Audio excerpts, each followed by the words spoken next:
Nuevo Testamento. Antiguo Testamento 39 libros, Nuevo Testamento 27 libros. Y hay muchos espacios en la Biblia.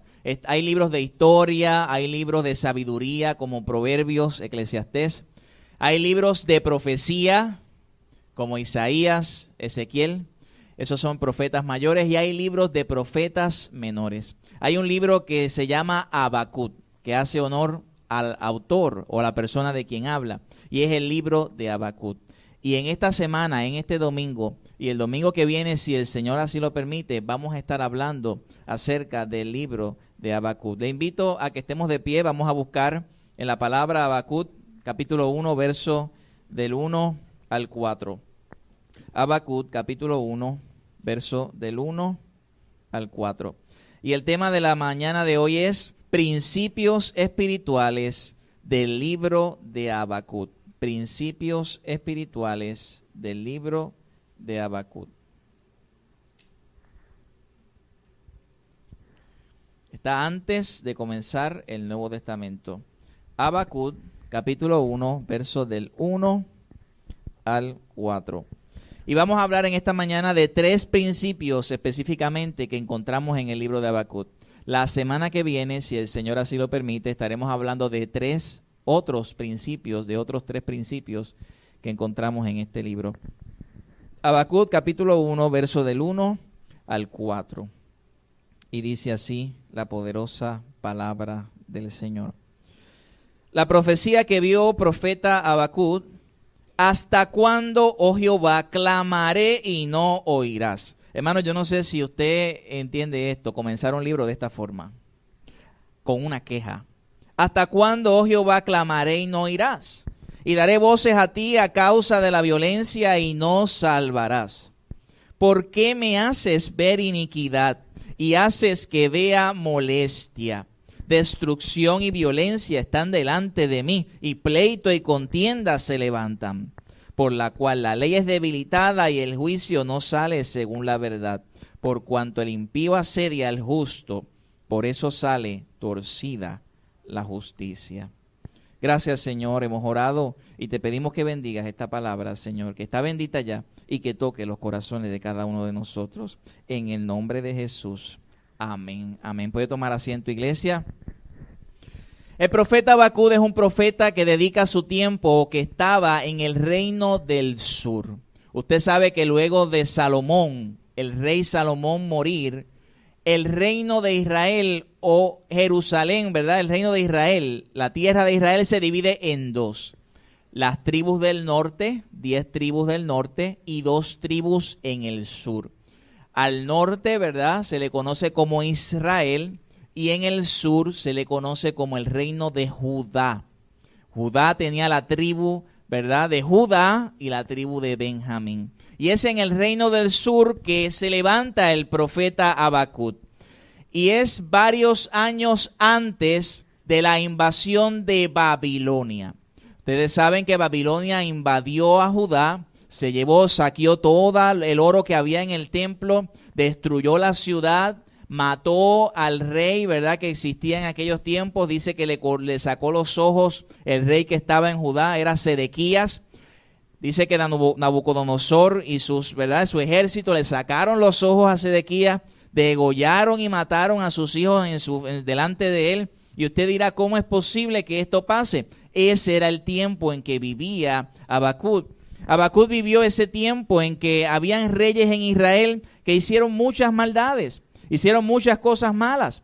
Entonces Habacuc estaba frustrado, Habacuc estaba agobiado, porque estaba en medio de un pueblo impío, estaba en medio de un pueblo de Dios, entre comillas, que no seguía a Dios. Este pueblo, cada vez que venía un rey malo, seguían a ese rey malo. Por ejemplo, Manasés, que fue uno de esos reyes de ese tiempo, que hizo muchísimas cosas horribles. Luego vino otro rey que se llamó Josías, que trató de hacer todo bien, pero lo que trató de hacer no funcionó, porque el pueblo seguía en su maldad. Y vemos en el libro de Habacuc un diálogo con Dios. El libro de Habacuc no es un libro que está dirigido al pueblo como tal. no es un libro de un profeta que habla en contra del pueblo. Es un libro en el que el profeta dialoga con Dios, establece un diálogo con Dios.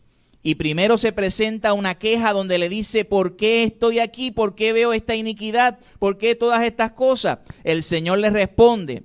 Y luego Habacuc le responde otra vez, una segunda queja. Es que esa no es la respuesta que yo espero. Y el Señor vuelve y le responde. Y en el capítulo 3 vemos cómo Habacuc dice, sí, Señor, yo voy a someterme a ti.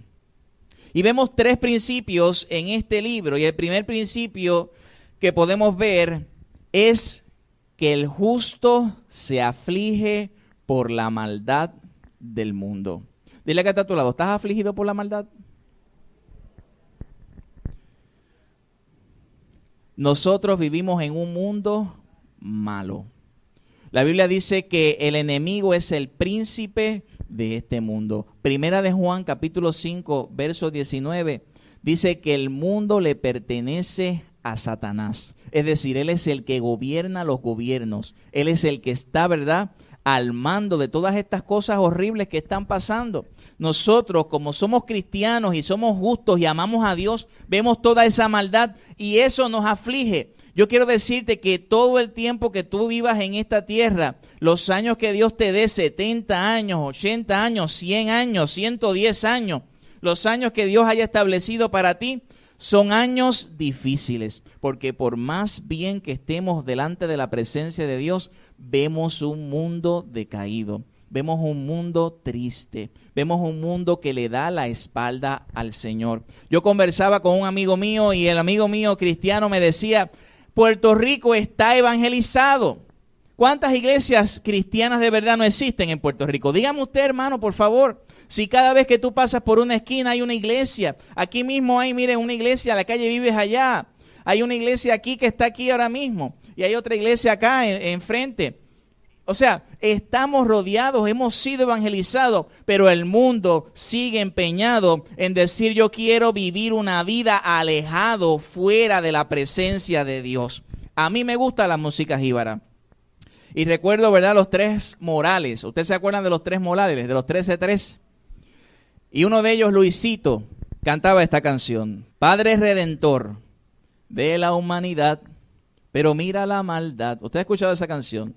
Que causa temor.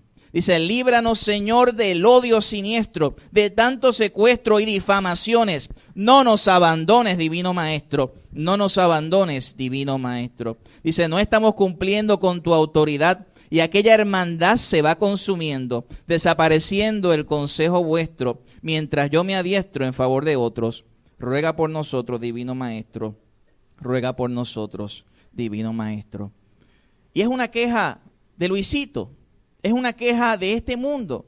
Es difícil vivir en este mundo. El ejemplo bíblico que vemos, hay muchos ejemplos bíblicos en esto. Lot, dice la palabra, que Lot afligía su alma cuando veía a Sodoma y Gomorra. Dice también la palabra que Moisés sufría de depresiones porque tenía un pueblo rebelde que constantemente se estaba quejando. En un momento Moisés decidió morir o decía yo quiero morirme. Le dijo al Señor, quítame la vida. O sea, cuando vemos el pueblo, cuando vemos el mundo, cómo le da las espaldas a Dios, eso nos duele en nuestros corazones. En Nehemías también, Nehemías oraba y decía, perdónanos por nuestros pecados. Y Jesús también dijo en un momento dado, ¿cuántas veces quise juntaros como la gallina sus polluelos y no quisiste? Vivimos en un mundo difícil. La palabra dice, en el mundo tendremos aflicción, pero confiad, yo he vencido al mundo. Y Habacuc no es la excepción. Comienza diciendo, ¿hasta cuándo, oh Jehová, clamaré y no irás? Y daré voces a ti a causa de la violencia y no salvarás. Habacuc estaba desesperado por la maldad del pueblo. Mire la maldad del pueblo de Israel. Cuando comenzó Manasés, que fue uno de los reyes, dice que construyó altares a Baal, a Asera, adoraron al ejército del cielo. Pasó Manasés, uno de los reyes, pasó a su hijo por fuego a Moloc.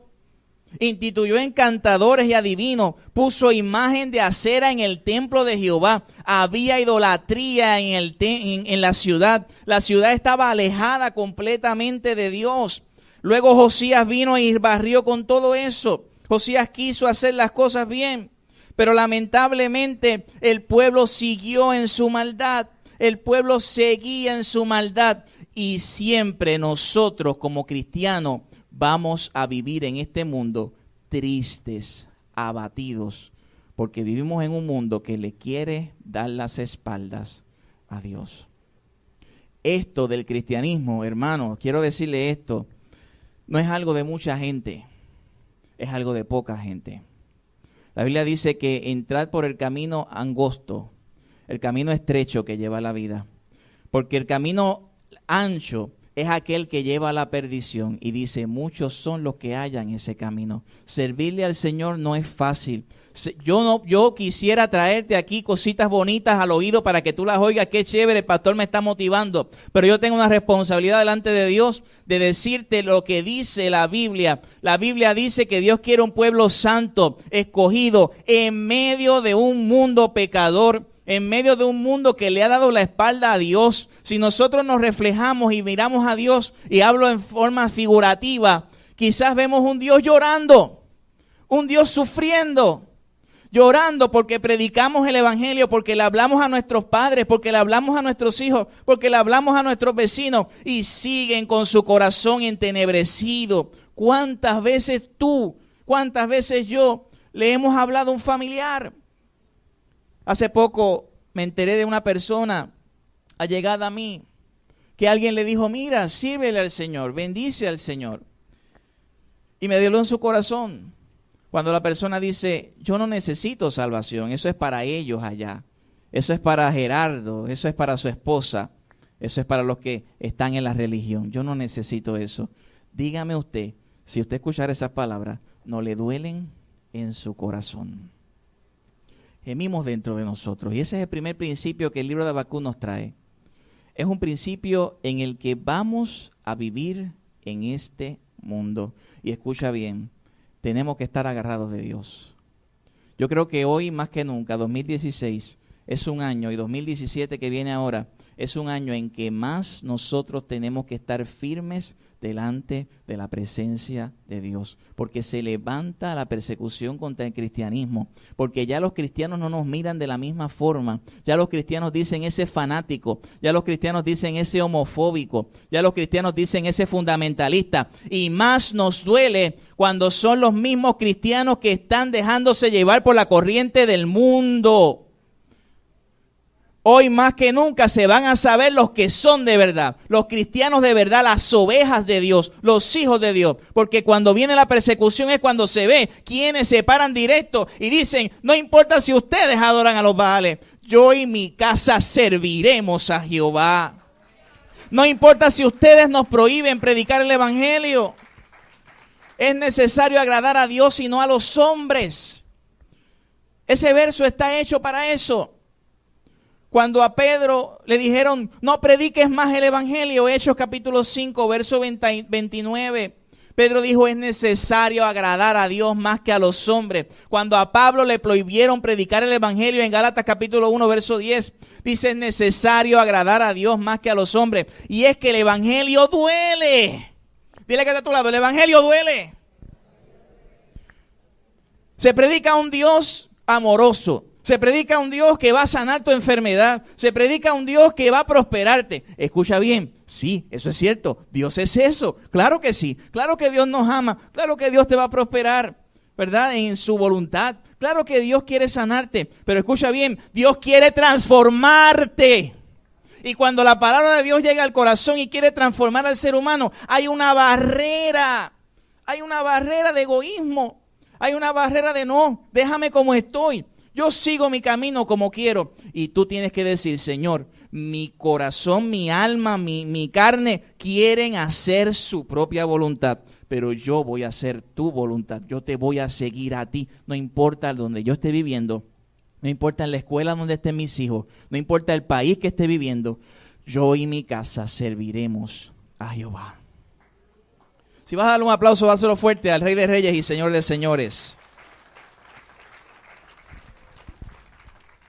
Estamos aquí en Habacuc. Seguimos en el libro de Habacuc, capítulo 1, verso 5. Y aquí hay una respuesta de Dios hacia Habacuc. Recuerden que Habacuc se está quejando.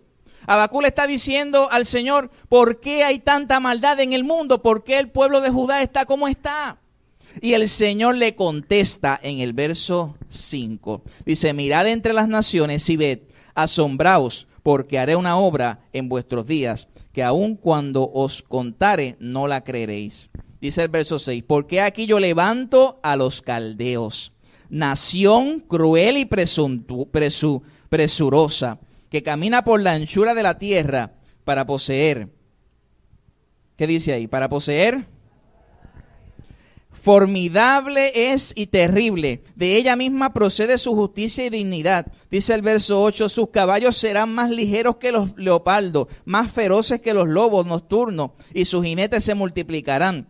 Vendrán de lejos sus jinetes y volarán como águilas para apresurar a devorar. Es decir, el Señor le está diciendo a Habacuc, no te preocupes por la gente mala que hay en Judá, porque yo los voy a destruir. Y voy a utilizar a Babilonia para destruir a Judá. Hermano, denle un poco de casco a eso un momento. El Señor le está diciendo a Habacuc, ¿te estás quejando del pueblo? No te preocupes, yo voy a destruir al pueblo, yo voy a castigarlos con otro pueblo peor que ellos. Y usted dice, ¿cómo es posible eso? Esa fue la respuesta de Habacuc. Mira el verso 13. ¿Qué dice el verso 13? Dice, esta es respuesta de Habacuc, la segunda queja de Habacuc. Muy limpio eres de ojos para ver el mal, oh Dios, ni puedes ver el agravio. ¿Por qué ves a los menospreciadores y callas cuando destruye el impío al más justo que él? Le está diciendo a Habacuc, ¿cómo tú vas a destruir al impío? O sea, con otro impío. No me hace sentido. Y mire el capítulo 2, verso 1. Y aquí Habacuc reta al Señor y le dice, sobre mi guarda estaré y sobre la fortaleza firmaré el pie y velaré para ver lo que me dirá Jehová y qué me ha de responder tocante a mi queja. Segundo principio del libro de Habacuc. Escucha esto. Dios es soberano. Dile que está a tu lado, Dios es soberano. Díselo otra vez. Mira, Dios es soberano. La soberanía de Dios no depende de ti ni depende de mí. No depende que tú le entregues tus cosas o tú no le entregues tus cosas. Dios es soberano. La definición puertorriqueña de lo que significa soberanía de Dios es que Dios hace lo que Él quiere, cuando Él quiere, con quien Él quiere, como Él quiere. Dios hace lo que Él quiere, cuando Él quiere, con quien Él quiere, como Él quiera. Él es soberano. Dios es soberano. Dios está al control de todas las cosas. Dios hace lo que Él quiere con quien Él quiera. Si Él quiere escoger a un pueblo malo para destruir a otro que es menos malo que Él, Él lo hace. ¿Sabes por qué? Porque Él es soberano. Una cosa que nosotros no podemos explicar, que yo por más casco que le doy no la puedo entender, a excepción de decir que Dios es soberano, es porque unos mueren de una forma y porque otros mueren de otra. Hay personas que mueren en el vientre de su madre. Las mujeres hacen abortos. Y hay personas que quizás no son justos y duran 110 años. Señor, ¿por qué este duró 110 y por qué este nunca nació? La respuesta, por más casco que tú le des, es una y es simple. Dios es soberano. Hay personas que tienen más vida que un gato. Hay personas que lo han tiroteado 7 ocasiones, le dan disparos por todos lados, están un mes en el hospital, salen como si nada, luego se caen de un piso y salen como si nada, y luego siguen andando. Y hay personas que de un tiro, ahí quedaron. ¿Y cómo? Explícame eso, ¿cómo es posible? Dios es soberano. Él trabaja con quien Él quiera, como Él quiera. ¿Sabes por qué? Porque derecho tiene. Él es Dios. La palabra de Dios dice en Primera de Crónicas 29:11, tuya es, oh Jehová, la magnificencia y el poder, la gloria y la victoria y el honor, porque todas las cosas que están en los cielos y en la tierra son tuyas. Tuyo, oh Jehová, es el reino, y tú eres excelso sobre todos. Las riquezas y la gloria proceden de ti, y tú dominas sobre todo. En tu mano está la fuerza y el poder. En tu mano el hacer grande y el dar poder a todos. Charles Spurgeon decía, la doctrina más hermosa que existe en la Biblia es la soberanía de Dios. Porque si a ti te duele un ojo, es porque Dios por algún propósito lo ha permitido. Y la palabra de Dios dice en Romanos 8:28, todo obra para bien aquellos que aman a Cristo Jesús. Para que alguien tenga el control de obrar tu situación para bien, tiene que ser un Dios soberano. Y escucha esto, Dios utiliza al que Él quiera para hablarte. Dios utiliza al que Él quiera para hacer la voluntad de Él. En una ocasión un pastor nos contaba, el pastor Suárez, en una ocasión nos contaba, estábamos en un círculo de oración, y nos decía, yo fui a predicar a un lugar, y yo fui el primero que llegué a ese lugar.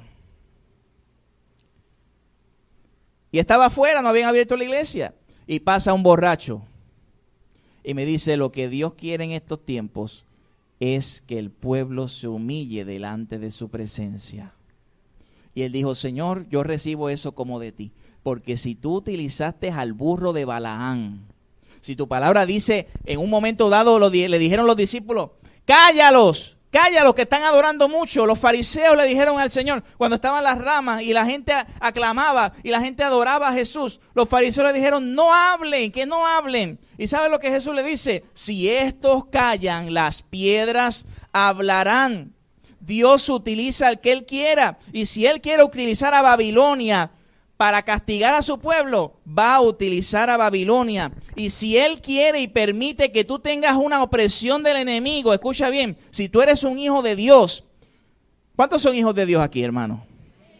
Si tú eres un hijo de Dios y sientes quizás una opresión del enemigo, tú lo que tienes que decir es como el apóstol Pablo, Señor, quítame esto ya, quítame este mensajero de Satanás. Y el Señor le dice, bástate mi gracia, porque mi poder se perfecciona en tu debilidad. Eso que quizás estás pasando está dentro del plan de soberano de Dios. Así que descansa en el Señor. Hermano, dale un fuerte aplauso al Señor, amén.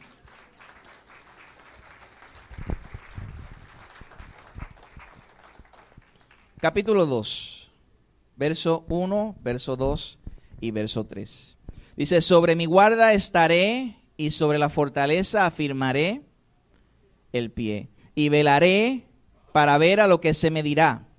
¿Y qué me ha de responder tocante a mi queja? Esto es Habacuc hablando. Ahora vamos a ver a Jehová respondiendo. Y Jehová respondió y dijo, escribe la visión y declárala en tablas para que corra el que leyere en ella.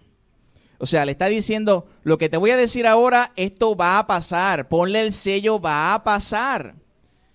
No hay manera que no pase. Luego dice el verso 3, aunque la visión tardare aún por un tiempo, mas se apresura hacia el fin.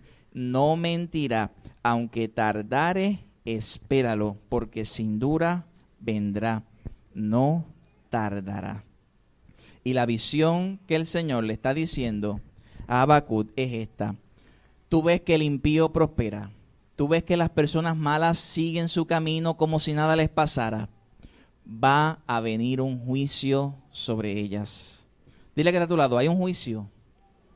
Ese es el tercer principio del libro de Habacuc, de este día. Hay un juicio. Nosotros vemos al impío que prospera. Nosotros vemos a las personas que están como si nada, que viven sus días, y nosotros decimos, ¿cómo es posible? ¿Cómo es posible que estas personas sigan como si nada? ¿Cómo es posible que estas personas vivan su vida sin Dios y les va mejor que a mí? ¿Alguien aquí ha dicho eso? Eso lo decía Asaf en el Salmo 73. Eso lo decía Habacuc. ¿Por qué me permites ver esto? Y la respuesta de Dios es simple. Escucha, ellos van a ser juzgados. Ellos van a tener que enfrentarme a mí. Toda lengua confesará que Jesucristo es el Señor. Tú tranquilo, tú tranquila. La palabra dice, mía es la venganza. Yo daré el pago, dice el Señor.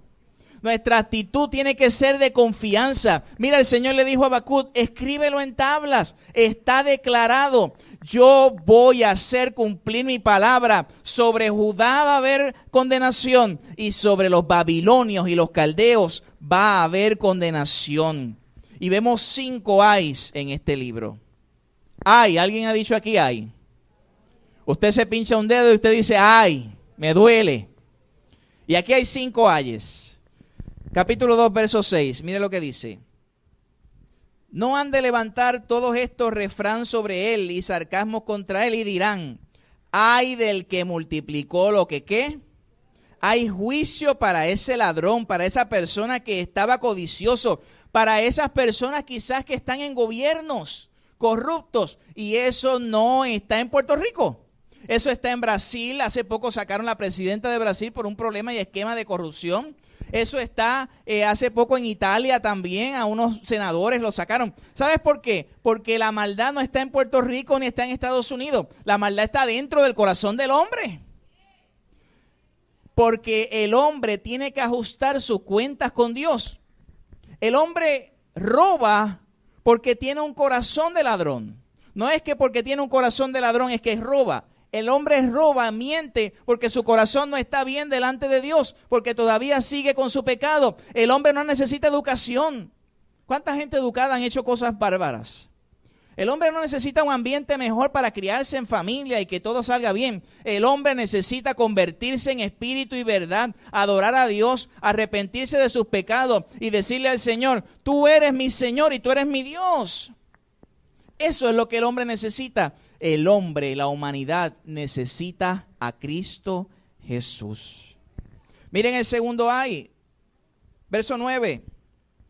Ay del que codicia injusta ganancia para su casa, para poner en alto su nido, para escaparse del poder del mal. Ese codicioso se las va a ver conmigo, dice el Señor. Verso 12. Ay del que edifica la ciudad con sangre y del que funda una ciudad con iniquidad.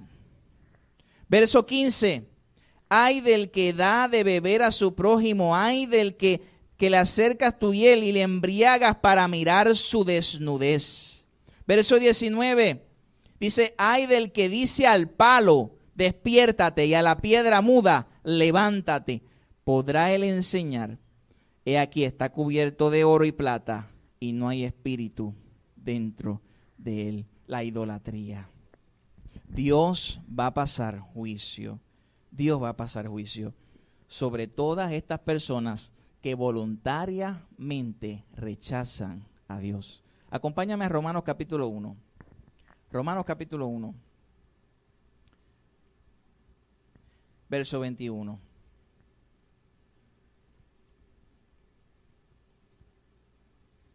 Romanos capítulo 1 y verso 21. Y aquí vemos 4 niveles de castigo de Dios. Porque Dios va a pasar juicio, hermano. Miren, cuando uno piensa, por ejemplo, en lo que ocurrió, que ustedes saben mejor que yo la historia del niño Lorenzo, es que se llama el niño, ¿sí? Yo no estoy aquí juzgando al manco, yo no sé si fue él, si no fue él, si fue, no, yo no estoy diciendo quién fue.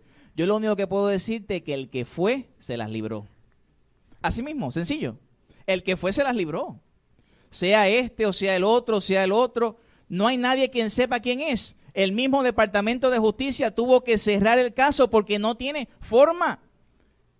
O sea, y no vamos tampoco a pasar juicio si se debió hacer de una forma o de otra. La cuestión aquí es bien sencilla. A los ojos de los hombres, quien cometió este crimen está suelto, está tranquilito, pero se las va a tener que ver con Dios, porque la palabra de Dios dice que no hay nada oculto que ha de salir a la luz, y todos nos vamos a presentar delante de su presencia, y aunque nosotros, yo los puedo engañar a ustedes quizás no supieron mi semana, quizás yo estuve en un pop, o estuve haciendo otras cosas, o quizás ustedes hicieron unas cosas que yo no sé. Yo los puedo engañar a ustedes, ustedes me engañan a mí.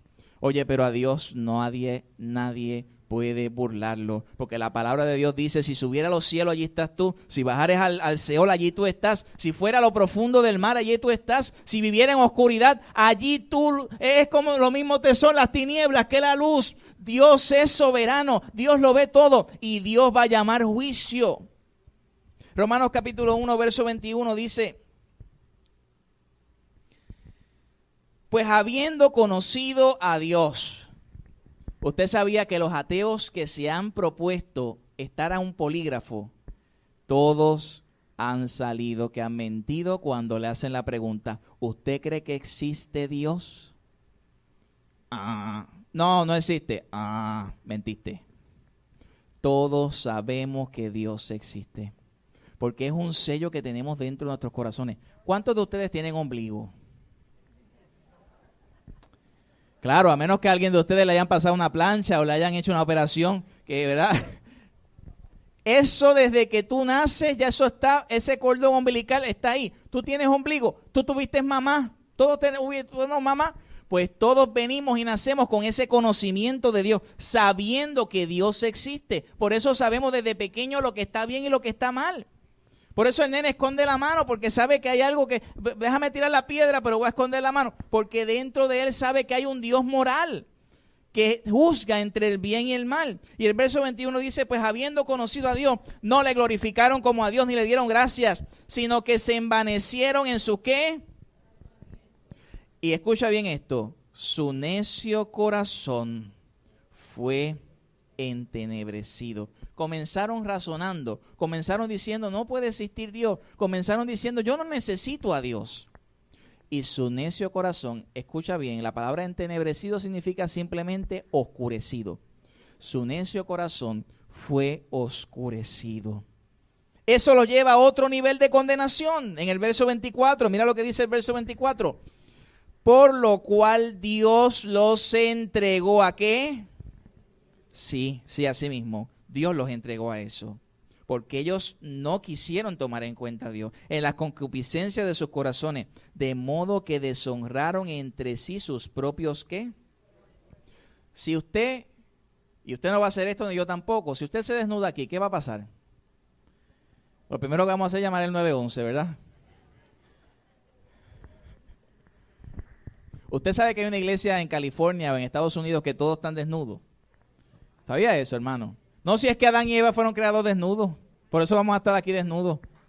Sí, Adán y Eva fueron creados desnudos. Pero cuando Adán y Eva pecaron, tuvieron que ponerse una túnica o tuvieron que ponerse, ¿verdad? El Señor dice que mató o sacrificó unos pieles para ellos. ¿Por qué? Porque tenemos en nosotros ese pecado. Entonces, nuestro cuerpo, escucha bien, es templo del Espíritu Santo. Por eso es que nuestro cuerpo tenemos que cuidarlo moralmente, físicamente, espiritualmente. Y dice que el que rechaza a Dios deshonra a su cuerpo. Miren el tercer nivel de pecado, Romanos 1:26. Dice, por esto Dios los entregó ¿a qué? ¿Pasiones qué? Pues aún sus mujeres cambiaron el uso natural por el que es contra naturaleza. Y de igual modo también los hombres, dejando el uso natural de la mujer, se encendieron en sus lascivias unos con otros, cometiendo hechos vergonzosos, hombres con hombres, y recibiendo en sí mismo la retribución debida a su extravío. Es un nivel de inmoralidad total. Mira el verso 28. Verso 28 dice, y como ellos no aprobaron tener en cuenta a Dios, Dios los entregó a una mente reprobada para hacer cosas que no convienen, estando atestados de toda injusticia, fornicación, perversidad, avaricia, maldad, llenos de envidia, homicidio, contienda, engañadores, malignidades, murmuradores, detractores, aborrecedores de Dios, injuriosos, soberbios, altivos, inventores de males. Mire esa frase, inventores de males. Si Pablo estuviera en el 2016, diría, yo no sabía que esto podía existir. Inventores de males. Dice luego, desobediente a los padres, necios, desleales, sin afecto natural, implacables, sin misericordia, quienes habiendo entendido el juicio de Dios, que los que practican tales cosas son dignos de muerte, no solo las hacen, sino que también se complacen con los que las hacen. El que no le sirve a Dios, hermano, no tiene paz en su corazón. No la puede tener. Por más que tú veas un anuncio con personas que tienen vidas inmorales, diciéndote yo estoy bien, yo estoy feliz. Qué bueno que esto se aprobó. Eso es una mentira, porque sin Cristo en nuestros corazones están vacíos. El único que puede dar paz y gozo verdadero y mantener esa paz y ese gozo verdadero en el corazón de nosotros es Cristo Jesús, Señor nuestro.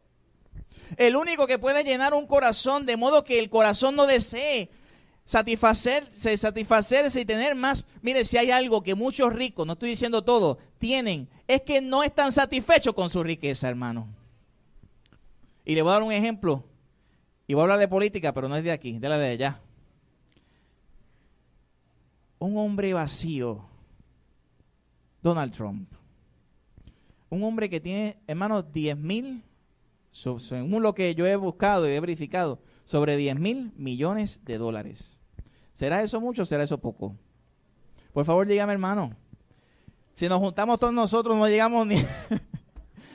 Es más, sumamos lo que ganamos cada uno de nosotros al año. Sumamos lo que ganan los puertorriqueños al año y no llegamos ni a 10,000 millones. Y un hombre que necesita algo.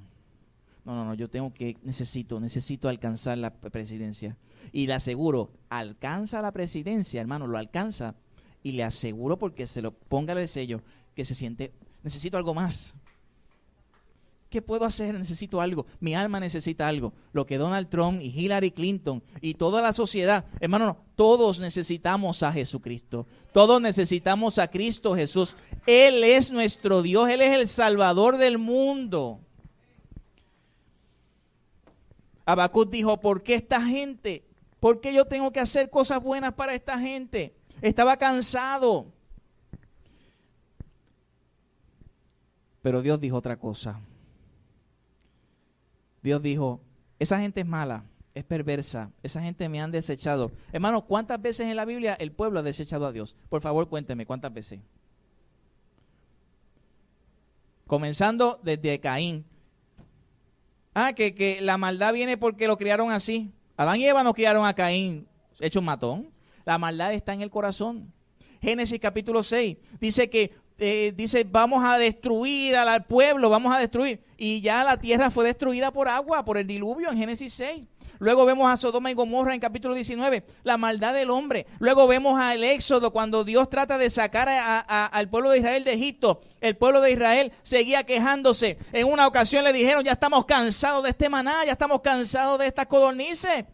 Ya estamos cansados del desierto. Mejor era morir en los ataúdes de oro de Egipto que morir aquí en este desierto. Imagínense Moisés cómo se sentía. Josué, luego de estar 24 capítulos sacando y saqueando todos esos pueblos para ellos poder estar conquistando, viendo la mano de Dios, el pueblo seguía en lo mismo y tuvo que decir, yo soy el único que voy a servir a Jehová, yo y mi casa serviremos a Jehová.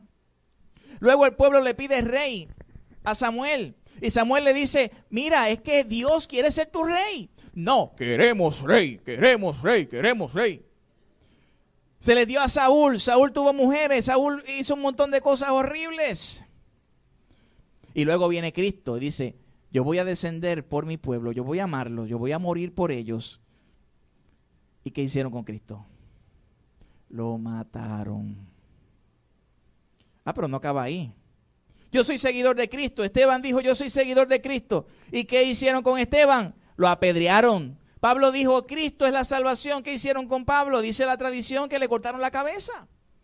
A Pedro lo mataron, crucificado al revés, porque él decía, no soy digno de morir como el maestro. Y hoy en día, mientras tú y yo estamos aquí en aire acondicionado, hay gente que está muriendo en el norte de Vietnam, en Irak, porque cuando van, le dicen, ¿cómo quieres morir? Porque vamos a quemar la iglesia. Imagínense si aquí viniera un grupo de islámicos, hermano. Y obviamente sabemos que el Islam es una religión falsa. Pero sí hay islámicos pacíficos y hay islámicos guerreros, ¿verdad? Estoy hablando de los guerreros. No todos los islámicos quieren eso. Pero viene un grupo de islámicos aquí extremistas, esa es la frase. Y se paran ahí y le dicen, Iri, ¿usted es la Ujiel? Ajá, ciérreme las puertas porque vamos a quemar la iglesia aquí con todo el mundo que está aquí adentro. Y si usted quiere salir, le vamos a matar a machetazos. Escoge, o quieres morir con fuego adentro o quieres morir a machetazos afuera. Escoge tú, ¿qué usted escogería? No, yo lo que diría es, todo el mundo se va para arriba a ver cómo salen por acá, o a ver si rompen esa pared, buscan esto, buscamos un marrón, vamos a romper esa pared que está ahí, vamos rápido de aquí. Hermano, da risa, sí da risa, yo sé. Pero escucha bien, lo que te estoy diciendo es algo serio, es algo real. En Irak está pasando eso. O a machetazo o a fuego, por amor de Jesús. Y por ese amor que Jesús nos tuvo, que aún siendo nosotros pecadores, dice la Biblia, Cristo murió por nosotros. ¿Quién estuviera dispuesto a morir por alguien que usted ama? Hermano, si los padres estamos dispuestos a morir por nuestros hijos. Pero imagínese a alguien que le ha hecho la vida imposible a usted. Como todos tenemos todos, quizás un vecino o un amigo que nos ha hecho la vida imposible, que nos ha acusado de algo o que nos tratan mal y sigue con la constancia y nos demandan y siguen haciendo esas cosas malas y de repente la persona está por morir o está en un precipicio y tú tienes la soga para salvarlo. ¿Qué tú harías? Imagínate a esa persona que te ha hecho la vida imposible. Ponlo en el pensamiento en este momento. Se ha levantado contra ti en todas las cosas que tú quieres hacer, o esa persona te acusa, o esa persona cuando viene el perrito lo saca para afuera y el popó lo lleva al frente de tu vecindario, al frente de tu casa. Y tú se lo dices, mira por favor el popó que está al frente de casa. Y entonces dice, sí, pues voy a sacar los 3 perros que tengo para que lo hagan los 3 en vez de uno. La vaca. Y está la persona en ese precipicio y tú tienes la soga para salvarlo. ¿Qué tú harías? Exactamente eso hizo Cristo por nosotros. Nosotros éramos enemigos de Dios. Nosotros éramos personas malas delante de su presencia. O sea, personas que desechábamos a Dios. Y Jesucristo dice, yo voy a morir por ellos. Y es más, cuando Jesucristo lo estaban latigando y estaban en ese momento de maldad, Él dice, Padre, perdónalos porque no saben lo que hacen. La palabra de Dios dice, el que cree en Él no es condenado, pero el que no cree ya ha sido condenado porque no ha creído en el nombre del unigénito Hijo de Dios. Juan 5:24 dice, de cierto os digo, el que oye mi palabra y crea al que me envió, tiene vida eterna, no vendrá condenación, mas ha pasado de muerte a vida. Romanos 8:1 dice, ahora pues ninguna condenación hay para los que están en Cristo Jesús, los que no andan conforme a la carne, sino conforme al Espíritu. Esa condenación es para los impíos. Esa condenación es para el que no le sirve al Señor. Si tú le sirves al Señor, si tú amas al Señor, si el Señor está en tu corazón, no hay condenación para ti. Imagínese que usted, porque todos estamos en ese tribunal, todos hemos pisoteado al Señor, somos culpables todos. Imagínese que usted está en ese tribunal y usted está siendo acusado a 200 años de cadena perpetua y van a botar la llave por otro lado, monstruo verde. Y de repente el juez dice, su condena ya fue pagada. ¿Qué usted diría? Yo no sé usted, pero yo brincaría en medio del tribunal. Y el pago ya fue hecho. Cristo hizo el pago en la cruz. Solo hace falta que nosotros aceptemos ese sacrificio. Le pido que inclinemos nuestro rostro en este momento. Y si hay alguien aquí entre nosotros que no ha tenido un encuentro personal con Jesús, tienes que entender que tú estás en condenación, hermano o hermana. Estás en condenación. Porque lo único que puede librarte de la condena y el juicio que Dios tiene para este mundo y para el impío es que la sangre de Jesucristo te limpie de todo pecado. Y esa sangre está disponible hoy para ti.